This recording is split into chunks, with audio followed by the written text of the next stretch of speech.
pamilya dapat ang inuuna. Sa dami ng mga bagay na kailangang ayusin at bigyang pansin sa buhay, minsan nakakalimutan natin kung ano ba talaga ang tunay na mahalaga. Pero ito ang katotohanan. Ang pamilya mo, ang asawa at mga anak mo, ang dapat mong inuuna sa lahat ng bagay.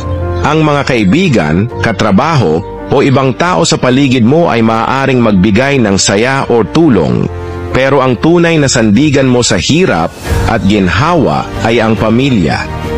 Kaya kung mas inuuna mo ang ibang tao kaysa sa mag-ina mo, isipin mong mabuti. Ano ang mangyayari kapag napuno na sila? Kapag napagod na ang mag-ina mo sa kakahintay ng atensyon na dapat para sa kanila? Hindi lahat ng relasyon ay may pangalawang pagkakataon.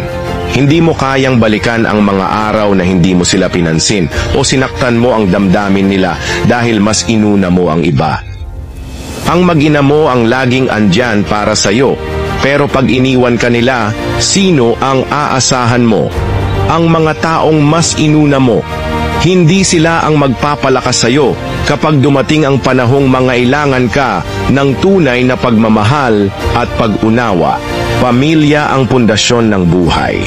Kapag pinabayaan mo sila, unti-unting mawawasak ang tiwala at pagmamahalan na inyong binuo.